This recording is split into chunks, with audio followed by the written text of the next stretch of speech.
With all due respect, that's a bunch of malarkey. This is a bunch of stuff, deal. What does that mean, a bunch of stuff? Well, it means it's simply inaccurate. It's Irish. It's Irish. It is. We Irish call it malarkey. Thanks for the translation. No, we Irish call it malarkey. You know what this is?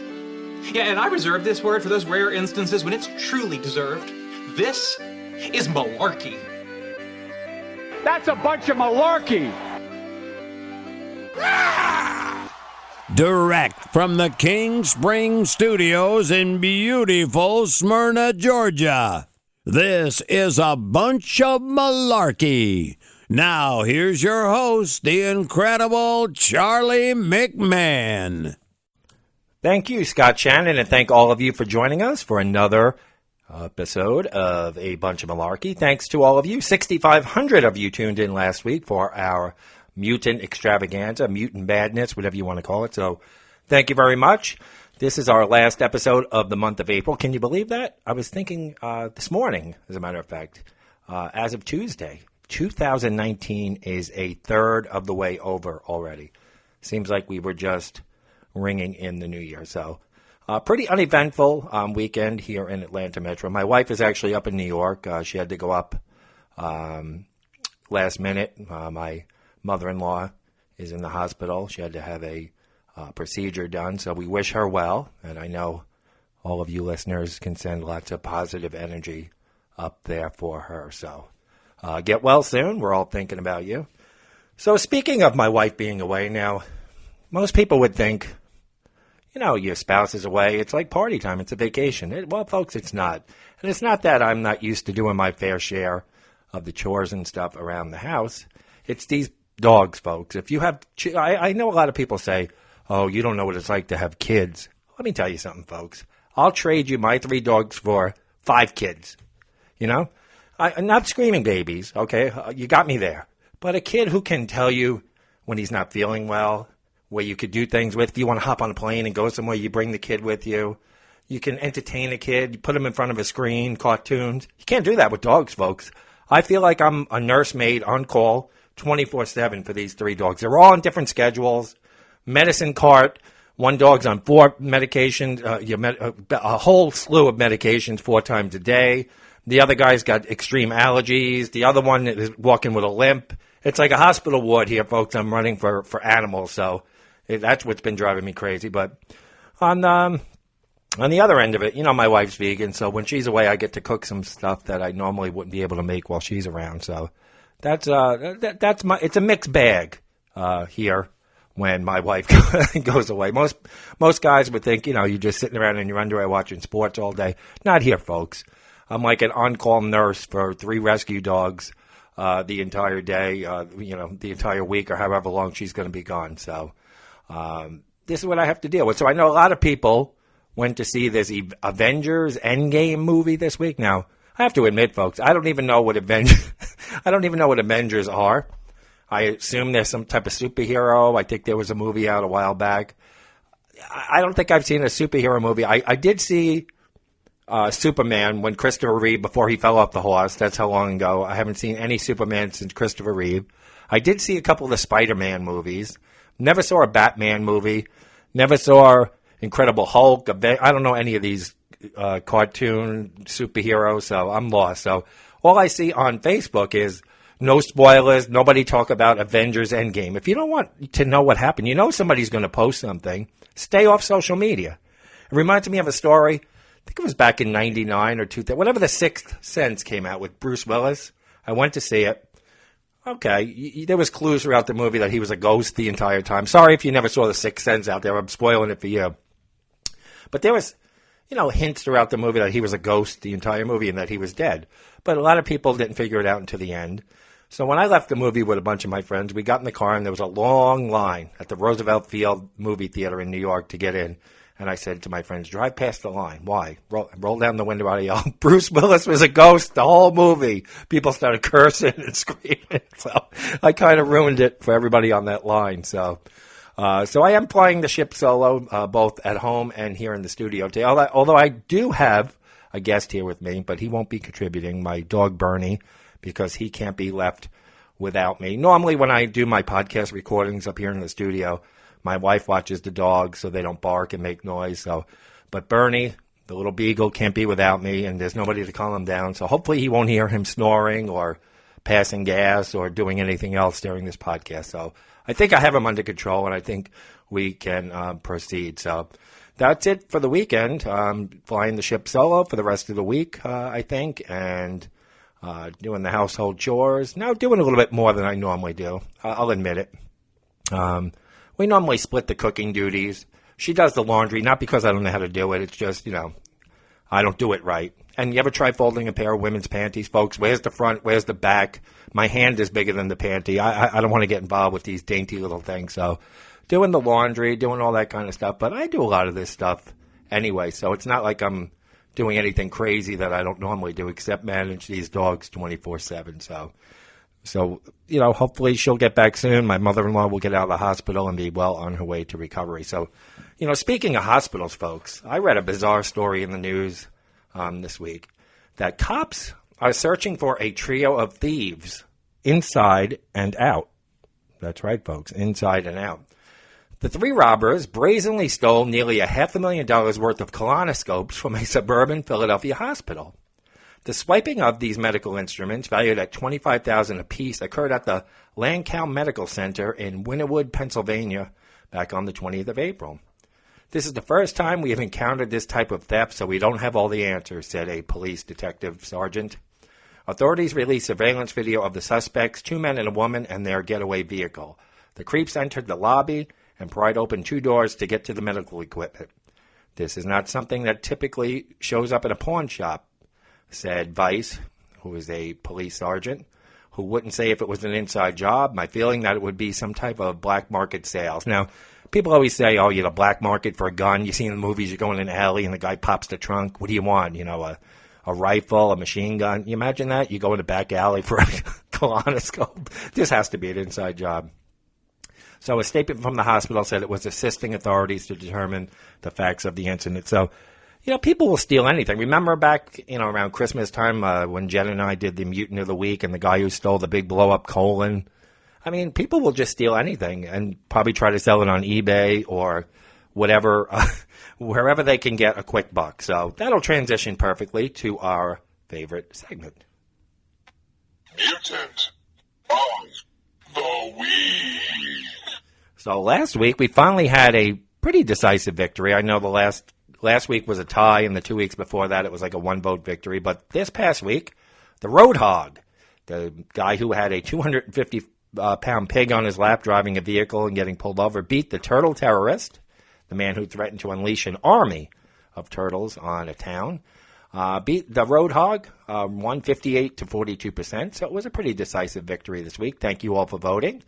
And just a reminder that voting does start on Tuesdays and ends on Saturdays. So be sure to vote. I know we have lots and lots of listeners. We had another record week, but the voting's staying about the same. So it's the same core of you that are going and voting every week. So I appreciate you, but I'd like to see some more votes up. So let's get to this week's nominees. And our first one comes out of the Sunshine State once again. And a man from Florida has been busted for disorderly conduct in a bar. Then he upped the ante by groping the fingerprint technician at his booking. Jack Dylan Evans started his Wednesday afternoon by harassing the female owner of a watering hole where he was asked to leave. He then accosted the officer fingerprinting him in Pinellas County, Florida, because she was sexy. The 44-year-old perp was apprehended afternoon after shouting obscenities inside the Down the Hatch bar, then telling the proprietor he wanted to have sex with her, according to the report.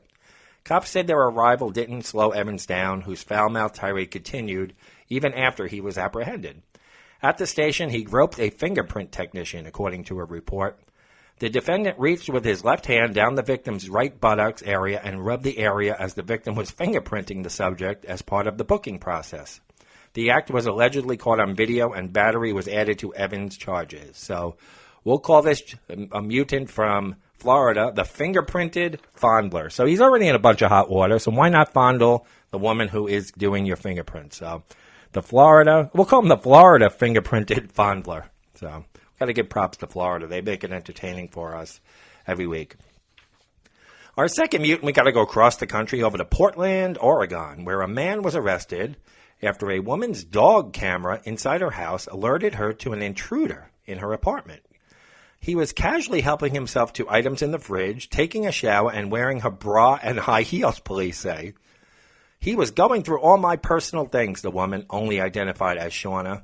She told local news, my underwear, my bras, he was going through all my clothes, he ate my ice cream and some food. He drank my root beer from the fridge, used my hair products, and just made himself at home. She said she was at work when she got an alert from the Furbo dog camera app because her dog Silas was barking at the stranger. Shauna called the police, left work, and rushed home. There, she and officers confronted Kai Phillips, 22 years old. His face was like in shock. Oh my God, I can't believe I was caught, she said. He was wearing my black bra, a black bathing suit bottom that I have, and a white cover-up. Phillips was arrested and charged with burglary and theft, according to jail records. Within days, Shauna and her dog Silas moved out. Silas was really shook up at first, but he's okay now. Getting away from there makes me feel better, but I still want Phillips to pay for what he did. So we'll call him the dog camera creeper coming out of Portland, Oregon. So make sure you cast your vote.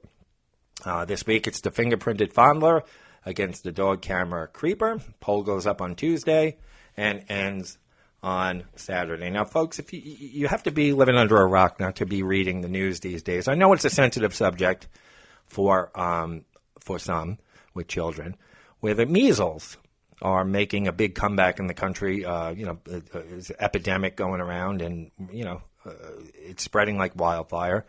Now, people blame this. People have all different theories. Folks, it's the internet. People are blaming the anti-vaccination movement. People are blaming foreigners from coming in across the border with diseases and transmitting it to people here in this country. There's all kinds of theories. But this is what I want to talk about today. Not only vaccinations and this measles outbreak, but I also want to talk about some home remedies. Now, people say the millennial generation. Millennials get blamed for a lot of stuff. Now, I'm not a millennial, as you know. But I think it's unfair because people were doing home remedies and crazy solutions to diseases and medical problems long before millennials. So we're going to go over those to make light of this situation. But I want to start by giving you did a lot of research for this, a little brief history of vaccines. Vaccines did not begin with the first vaccine, Edward Jenner's use of material from cowpox pustules to provide protection against smallpox.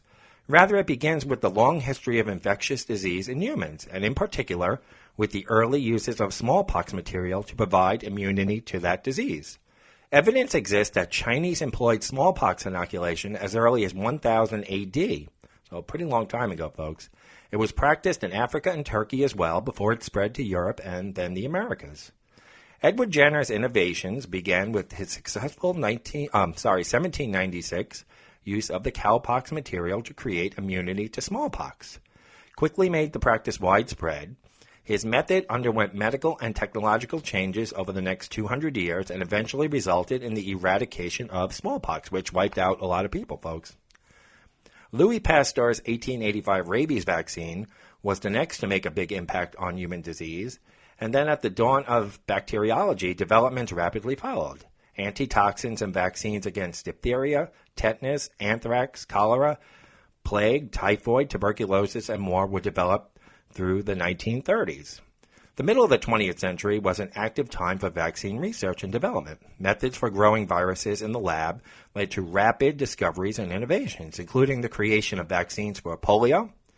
Researchers targeted other common childhood diseases, such as measles, the aforementioned measles, mumps, rubella, and vaccines for these diseases reduced the disease burden greatly. So, these inoculations, folks, it's not something that just came out in the last 50 years. There's a lot of evidence that it's been going on for thousands of years, but it really has taken off in the last 50 years or so, and people have dedicated their lives to curing and eradicating these diseases.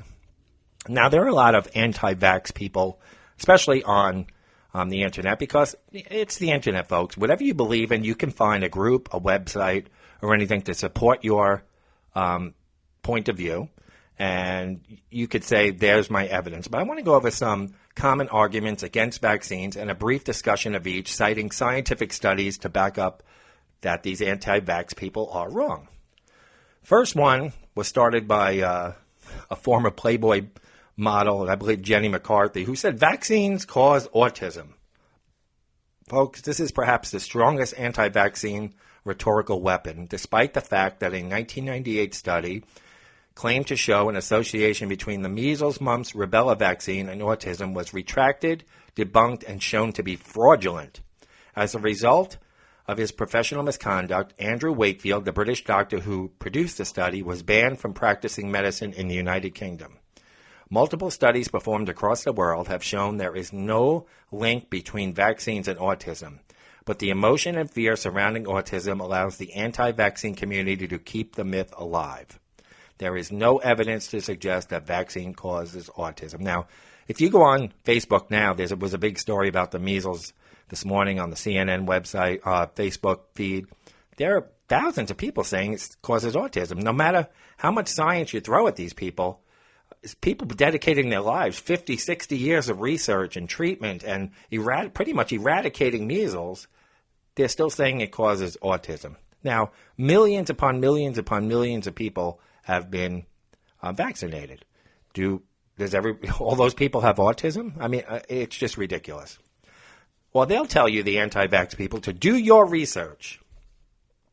Many anti-vaccine critics base their views on research they have performed. The problem here is that the research may be performed with limited scientific understanding, lack of objective or critical thinking, using weak or false sources, and with the goal of justifying a preemptive conclusion. Folks, the internet is full, like I said before, full of convincing pseudoscientific information with a broad degree of accuracy or inaccuracy on every topic you can imagine. Even conspiracy theories, you name it, folks, there's a site for everything out there. When the vast majority of the worldwide medical community reaches the conclusion that vaccines are both safe and effective, any, quote, research, end quote, that questions this conclusion must provide a large amount of relevant and subjective scientific evidence, which they can't do. Anyone can make a website. Relevant knowledge and experience matters. Demand objective evidence. So, again, it's okay to disagree with something and say, I don't believe in vaccines, but have the scientific, credible evidence to back it up, to say that it's harmful or that it causes autism but you don't have that. Another argument is vaccines contain mercury, aluminum, and antifreeze. Okay. Vaccine opponents continuously avoid scientific speciality regarding I'm not even going to say it, regarding the details of vaccine ingredients, such as demonstrated safety or dosage size, to terrify parents with vague references to scary-sounding ingredients, such as mercury, aluminum, and antifreeze. Some influenza vaccines contain ethyl mercury, known as thimerosal, which acts as a preservative and is different from the methyl mercury found in fish. A very negligible amount of aluminum is sometimes used to strengthen the effectiveness of the immune system's response. And the quantity of aluminum in vaccines doesn't even cause any noticeable raise in the base amount of aluminum found in an infant's blood, even if measured immediately after the vaccine is administered. To the claim that vaccines contain antifreeze is ethylene glycol, and vaccines contain polyethylene glycol. Totally different thing. The specific ingredient and the dosage is crucially important to know, folks. We can drink ethanol, but methanol is toxic. 1 ounce of ethanol is safe to drink, but a gallon's going to kill you. The presence of a specific substance is far less important than the context of its use. Another argument that anti-vaxxers make is, you decide for your kids, and I'll decide for mine. The problem with that, folks, is that attitude highlights an ignorant attitude towards the science of vaccination. Firstly, vaccines are not 100% effective. Since vaccines use weakened or killed versions of the bacteria or virus, some individuals fail to develop a full immunity. This means being vaccinated does not guarantee protection. Secondly, not all people can be vaccinated for medical reasons, such as pregnancy, age, or a compromised immune system.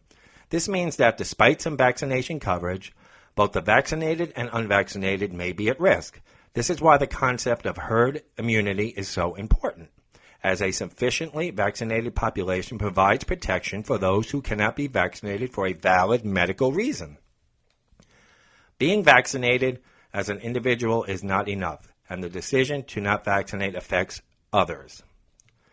A fifth argument anti-vaxxers will make is that they haven't researched vaccines enough or combined vaccines. Despite the clear hypocrisy that vaccine opponents consider their own non-scientific research valid while judging scientifically supported and proven research invalid, many claim that not enough research has been done to prove that vaccines are safe. However, the reality is that vaccines are one of the most widely researched medical inventions in the history of humanity. Not only have millions of children across the world shown the safety and effectiveness of vaccines, vaccines are heavily investigated and tested, with study after study investigating their efficiency and safety.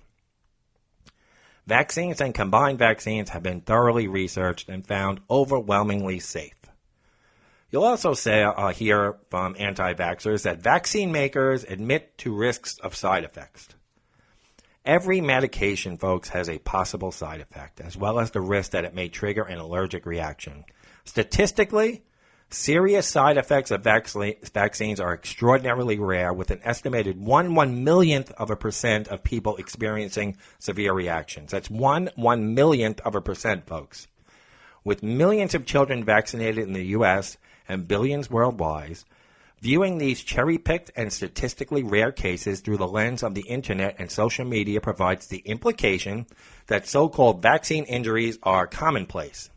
While it is undeniably awful for those who do experience a severe reaction and undoubtedly traumatic for their parents and families, basing the rejection of vaccines on a 1/1,000,000% of cases is purely unscientific. Diseases like the measles that are outbreaking right now and polio do 100% of the time threaten a person's health and even life. The same is not anywhere close to true of vaccines to prevent these diseases. So if you're doing a risk calculus, it's obviously on the side of vaccines rather than taking your chances getting the diseases they could prevent. The real risk posed by vaccine-preventable diseases by far outweighs the risk posed by vaccines themselves. The seventh claim they make, anti-vaxxers, is that the CDC and the big pharma are lying to you for money. Now, I agree. There are some companies and agencies that do lie. There are a lot of money grabs out there. This isn't one of them, folks. The views held by the U.S. Centers for Disease Control are largely consistent with those of medical institutions around the world, meaning that a global conspiracy that bridges the largest political divides must exist for the skepticism of CDC's vaccine recommendations to be warranted. Vaccines are also far cheaper and mean far less suffering than treating the diseases they protect against. So that's what they say about cancer, folks, why there'll never be a cure, because the money's in the treatment, not in the cure. So wouldn't it make more sense for them to make more money treating the measles than preventing the measles? Makes sense, right? History is full of revolutionary products that have both improved our quality of life and made their inventors wealthy. Why are profitability and efficiency mutually exclusive? Ironically, those who distrust Big Pharma for making money on vaccines don't have the same disdain for those who profit on the distrust of the medical industry for the fear of vaccines. The CDC shares its major opinions with the rest of the world's medical community, and making a profit doesn't imply that the product or service is corrupt or fraudulent. The eighth one is always great, and it fits on me. They'll say, "Well, do you have children? Was your kid ever vaccine injured? I love my children, and I choose what's best for them." This is an example of emotional manipulation, appealing to basic human psychology. When discussing a topic based on scientific facts, parental status is irrelevant.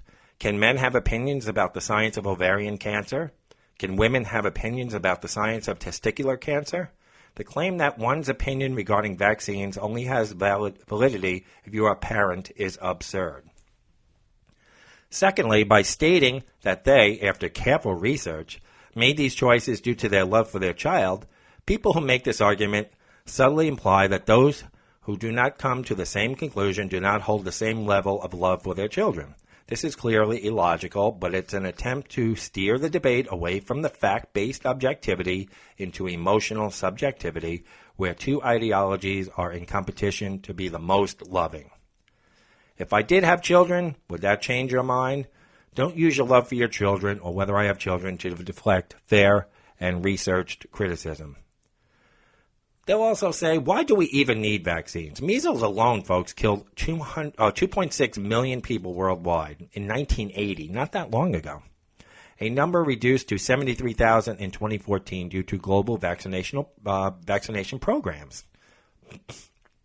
Excuse me. Before the measles vaccine was introduced, almost every child in the United States caught the measles, with an estimated 3 to 4 million infections every year, with an annual rate of 400 to 500 deaths. 48,000 hospitalizations and 1,000 cases of encephalitis. Before vaccination in the U.S., approximately 0.02% of those who caught the measles died. People were 167 times more likely to die from measles before the vaccine existed than to suffer severe reactions to the vaccine today. However, for vaccine opponents, a 1 millionth% chance of severe reactions is too high to justify vaccinations, while a 1,000% chance of death is too low to justify vaccinations. This clearly makes no mathematical sense. Vaccines save millions of lives, and it's not even disputable.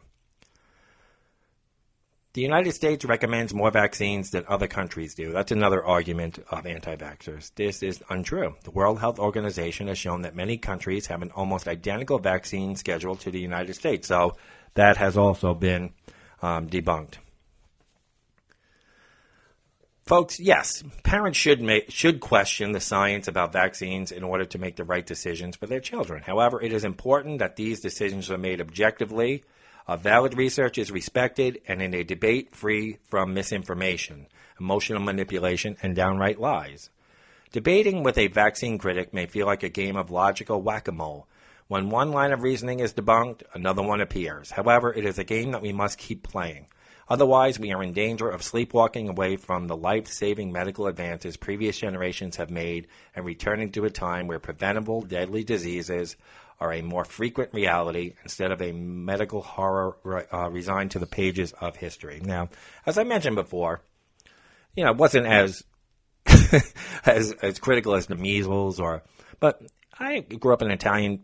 We were raised Italian. I'm Italian and Irish, and Italian people have a lot of crazy home remedies, and I remember getting a sunburn and my mother putting butter on it or vinegar, which actually made it worse. These things make things worse. Instead of aloe or something, they find out they're called folk cures or folk remedies, and it's passed down from generation to generation. So the millennials and the whole anti-vaccination stuff didn't just start, folks. There have been people that don't want to go to doctors for generations and coming up with their own home remedies. So we're going to play a little game today. I want you to grab a pen and paper if you're not driving or not working out. If you're just sitting around at your desk. We're going to go over 25. We'll get through these quick. Home remedies. And just you number your paper from 1 to 25 or just do it as we go along. And I'm going to read each home remedy and then tell you whether it works or it doesn't work. So I'm going to have a little fun sound effect.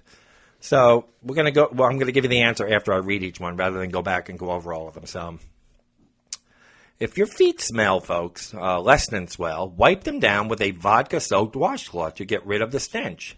It's the same principle as rubbing alcohol, which works equally well if you'd rather drink your Grey Goose. Vodka contains alcohol, which is antiseptic and drying, so it destroys odor-causing fungus and bacteria and dries out moisture that lets these organisms grow. Is that true or false? All right, here we go. Write down your answer. It is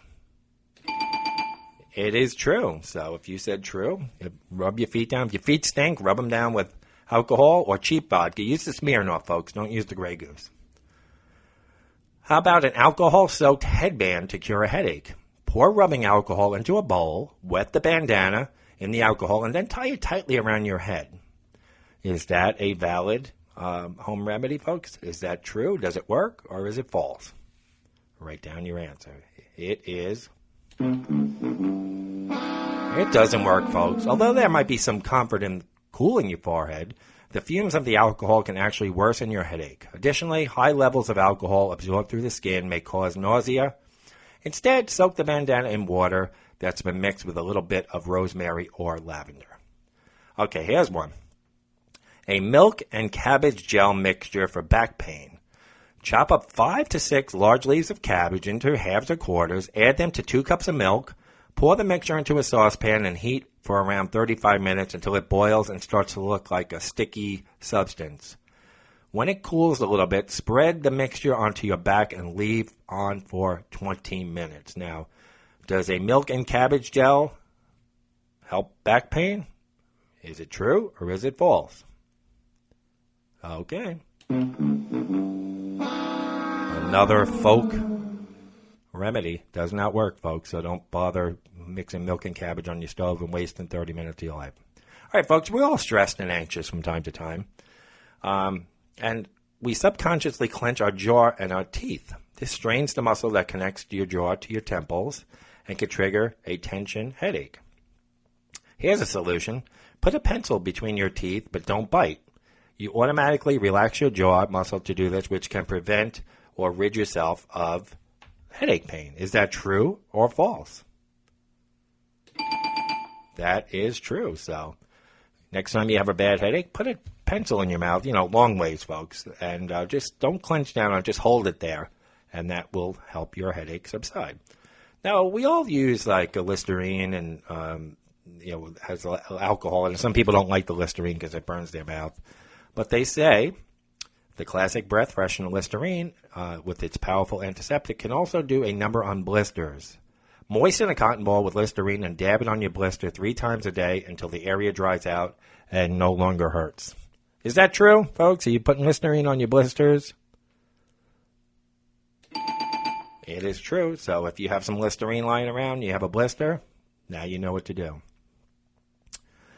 Apple cider vinegar is known to help and alleviate a lot of problems, but they say it works for heartburn. Swallow a few teaspoons of apple cider vinegar rather than popping antacids to soothe the heartburn. Is that true, folks? Is that a real home remedy? Apple cider vinegar for heartburn. It doesn't work, folks. Apple cider vinegar works for a lot of things like killing germs, weight loss, and hair health, but unfortunately there's no evidence that supports it can help heartburn. And it tastes bad. Just skip it. All right, we've all had a fever from time to time. They say use white rum with lemon juice. Mix together rum, lemon juice, and water, and then use a wash rag to apply to your arms, back, and forehead. Is that true? Rum and lemon juice to help with a fever.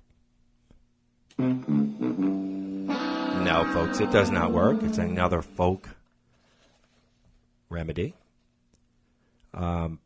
Alcohol works to cool the skin so quickly that you'll begin to shiver, which works to raise your core body temperature. A 5 to 10 minute sponge bath with lukewarm water is far more effective.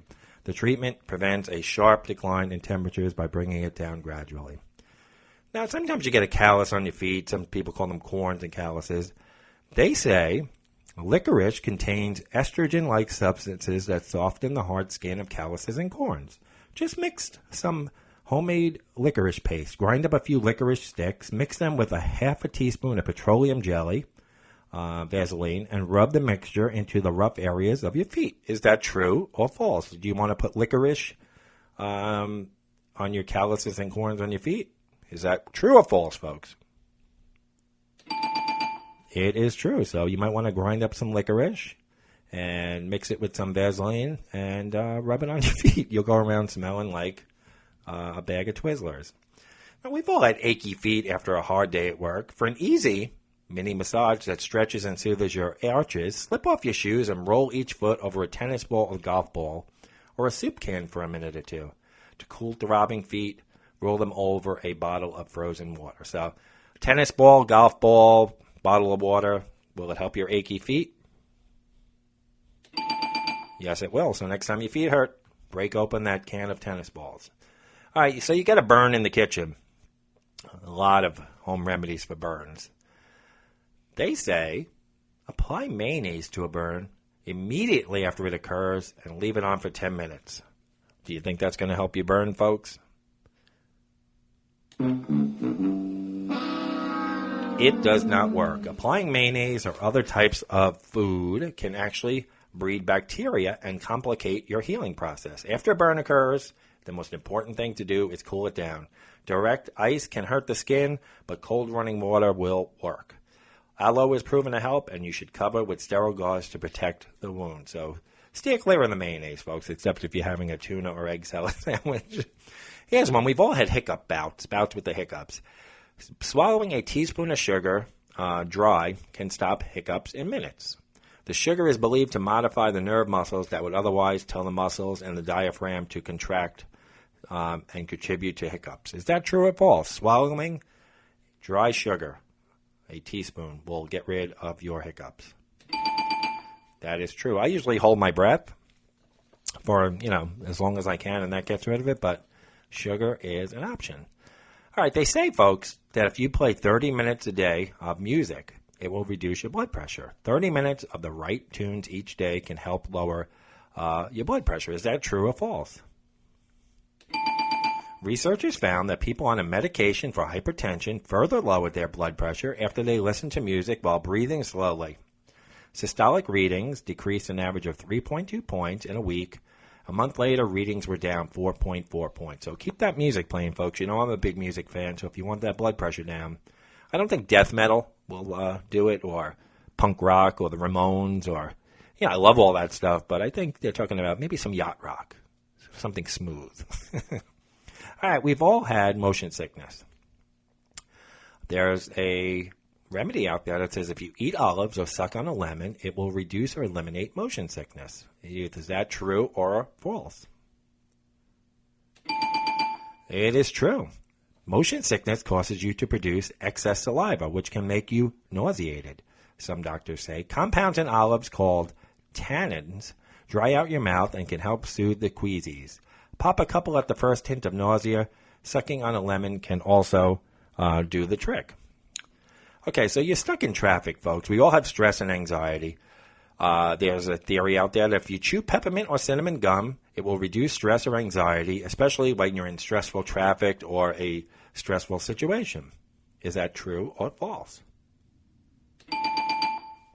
In a NASA-funded study, scientists from Wheeling Jesuit University monitored the responses of 25 college students during stimulated driving scenarios. The volunteers reported that peppermint lowered their feelings of fatigue or anxiety by 20%. Peppermint and cinnamon each decreased frustration by 25%, increased alertness by 30%, and made the ride seem 30% shorter. Not a gum or a candy person? Buy peppermint or cinnamon aromatherapy diffusers for your car. All right, this was popular. I don't know if it's still popular, but I know a lot of people used to wear copper bracelets around their wrist for pain relief. It's an old remedy that's popular among those with aching joints. Copper bracelets are said to be helpful for chronic pain conditions. Proponents of them say that copper worn on the skin will be absorbed into the troublesome areas and provide some kind of boost in pain relief. Is that true or is it false? Copper wristbands. Bracelets, I should say. However beautiful it sounds, it is actually a myth. We said mayonnaise on a burn. How about butter on a burn? Your grandmother may have rushed over with the butter when you got a nasty scald, like I said, for sunburn. Is that a good thing? Some butter on a burn? Turns out that butter's superficial benefit, the coldness, may bring a more problematic effect on burns as it melts. Medical advice indicates that butter is actually a poor coolant for the skin, even if it's fresh from the fridge. The most important thing for a burn treatment is to cool the area rapidly. The grease in the butter may actually slow the cooling process, so stay away. All right, this is a really popular one, folks, especially if you live near the beach, which I did all my life until I moved to Metro Atlanta. August is a tough time up north for jellyfish. Down here in the south, I'm sure they come earlier. You get stung by a jellyfish, people say, have someone pee on it or pee on the jellyfish sting. Is that true or false? False, folks. The idea of urination to cure a jellyfish sting is one of those remedies that's wandered around in folklore for a long time. But surprise, surprise, folks, it's not based on any real science. The most important thing to put on a jellyfish sting, it turns out, is salt water. and the salt content in urine is constantly shifting, making it unreliable as a method of cleaning the wound and neutralizing the venom left behind. Depending on the species, Scientific American advocates vinegar or baking soda paste as well. Okay, so we just talked about baking soda. How about baking soda for a urinary tract infection? At the first sign of symptoms, drink a solution made with a quarter teaspoon of baking soda and 8 ounces of water. And then it says continue this once a day until you get a culture done at a doctor's office and can start antibiotics. So is this true? Baking soda helps urinary tract infections? It is true. Baking soda makes the bladder environment more alkaline, which reduces the bacteria's ability to multiply. I wish I would have known this the other day. Bernie, speaking of Bernie before, my dog who's hanging out with me here, he had a urinary tract infection. If I would have known, I would have been giving him that. Saved a couple $100 at the vet.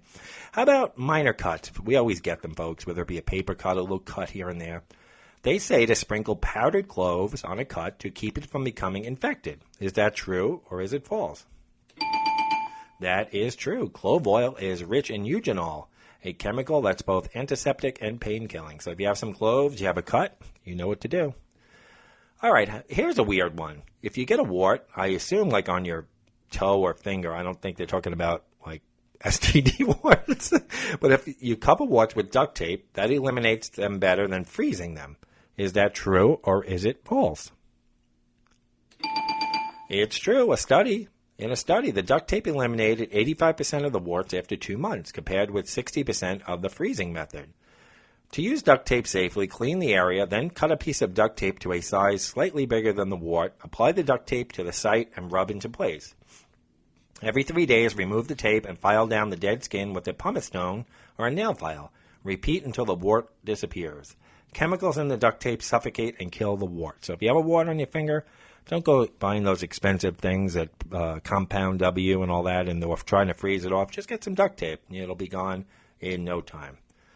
Well, Grandma and Mom always said if you're nauseous, ginger ale, anything with ginger. Is that true or false?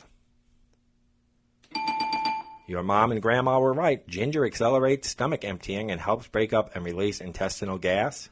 Sip on ginger ale or ginger tea or slowly eat a few candies made with real ginger if you are nauseous.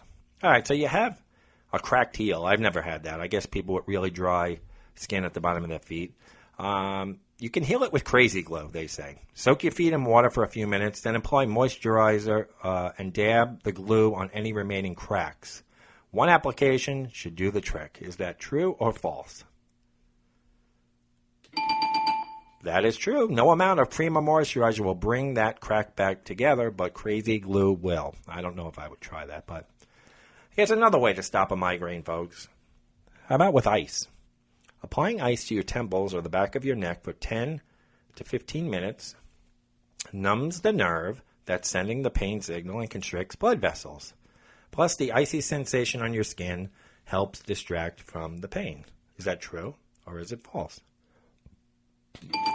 It is true. You get a migraine, apply some ice to your temples and the back of your neck for 10 to 15 minutes, and you should be good to go. Now, this is one I've heard of a lot. When you get stung by a mosquito or a bug bite that's irritated or itching, put some toothpaste on it. Is that a legitimate home remedy? Well, that kind of could have gone either way. Not technically the toothpaste, but peppermint oil. If the toothpaste does contain peppermint oil, then it's a yes. If it doesn't, then it's a no. So you can just use peppermint oil itself. That's more effective. Either way, applying peppermint oil to a bug bite, even if it's just through dabbing on a little toothpaste, will immediately reduce itchiness. Now, it's mosquito season coming up here and everywhere pretty much. So make sure the toothpaste you buy has peppermint oil. Just keep some peppermint oil on hand. And our last one, we all had those earaches as a kid. Use lemon juice for an earache. Is that true or false? That's true. Squeeze some lemon into a bowl after letting a Q-tip soak in the juice, and then roll it gently inside your ear, making sure not to probe too deep inside the ear. The lemon juice can help to balance the pH level inside the ear in addition to destroying the infectious bacteria causing the earache. So it is true. So those are our, hope you scored well. It's 4 points for each, so let us know how you did in the comments. And let us know also, what nationality you are and what are some of the home remedies you grew up from your grandparents or your parents. What are some crazy things they did? Vicks Vapor Rub cured everything in my house, or Robitussin. You had pneumonia, everything was Robitussin, Vicks Vapor Rub, vinegar, butter. So what crazy things happened in your house growing up that were crazy home remedies? So we want to hear all about them.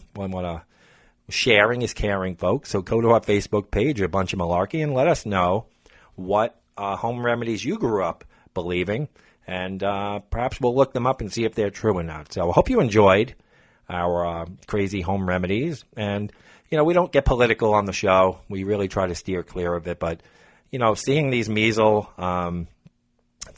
outbreak and other diseases that are making a comeback, I felt obligated to come on. And I know I have friends that are anti-vax people, and I don't judge a person based on one belief system that they may have, just like I don't disown people because they're of a different political affiliation than I am.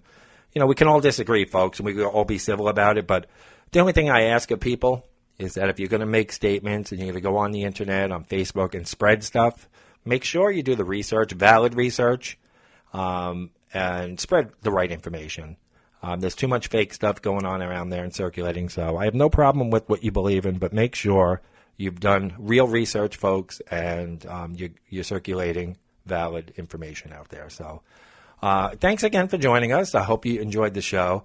For those of you who are new to the show, you can find us on these platforms: iTunes, Apple Podcasts, Google Play, Spotify, iHeartRadio, TuneIn Radio, Radio Public, CastBox, YouTube, Stitcher, or if you have an Amazon Alexa, just say, Alexa, play the podcast A Bunch of Malarkey, and she will play the most recent episode. So, and also, if you like the content of this podcast, you can, I think you'll enjoy my book, A Whole Lot of Shenanigans. Go to Amazon, type in A Whole Lot of Shenanigans, and you'll see that book come up by Charlie McMahon.